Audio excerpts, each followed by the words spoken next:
Somebody points something out, a small thing. You left the door unlocked. You forgot to send an email. You were a little short with someone. And before you've even thought about it, you're explaining. Oh, the door was fine. Nobody was home. The email wasn't your job. You weren't short. You were just tired.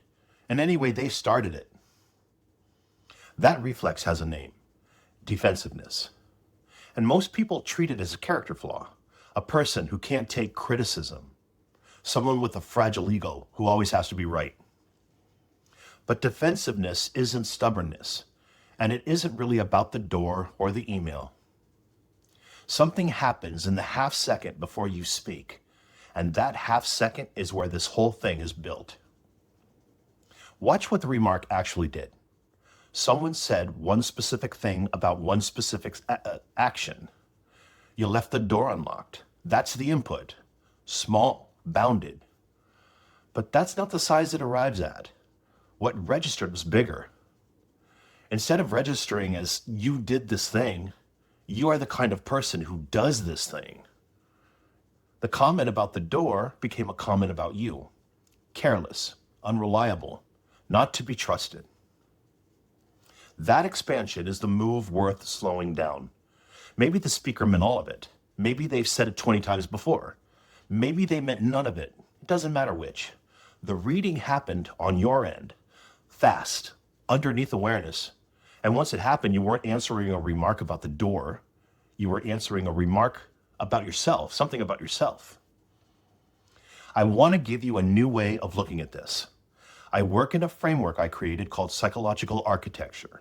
It reads what's happening in a person across 4 domains. Mind, how you read a situation. Emotion, what rises in you. Identity, the sense of who you are. And meaning, what the moment ends up saying, what it counts as. These aren't 4 separate things happening side by side. They press on each other. A shift in one becomes force in the next. Watch how that works here. It starts in mind. Mind takes the input and interprets it. And interpretation is never neutral. It's already deciding what kind of event this is.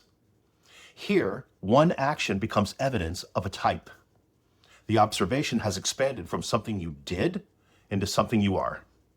That expansion is what the reflex depends on, and it happens before anything feels like a choice. That reading then loads onto emotion. Notice, a comment only about a door still lands. There might be embarrassment or a flush of responsibility, even annoyance. But that stays roughly the size of the event. Once the comment has been read about or read as a claim about your worth, the emotional load changes. Something arrives that's out of proportion to a door. Heat, tightening, a small alarm. Because something much larger now appears to be at stake, which is why 2 people can take the same remark, one shrugs it off while the other goes stiff. The feeling isn't tracking the words, it's tracking the reading, the interpretation. And now identity. The comment has been read as saying something about who you are. Careless, unreliable. And that sits badly against the sense you already hold of yourself as competent, careful, decent. 2 things that don't fit. The system has a problem. It can either revise the picture of yourself, which is costly and slow, or it can revise the meaning of the input, which is fast. Defensiveness is the second route, the fast one. The explaining, the countercharge, the reason it wasn't really your fault. Whether any of it is true isn't the point. A defensive explanation can be perfectly accurate. What makes it defensive is the job it's doing, keeping the inner picture of the self intact by changing what the input is allowed to mean. And now meaning. And meaning is doing something more precise than just turning this into, am I adequate or not? It's fixing what conceding the point would cost. Watch the same 3 words move. For one person, I left the door unlocked means I made a mistake. For another person, it means I was careless. For a third person, it means I am a careless person. The fact hasn't changed. The door was still left unlocked. What changed is the price of admitting it. And when admitting a small thing has been priced as having to concede something about the self, the explaining stops being stubbornness and starts feeling necessary. And here's where the loop closes.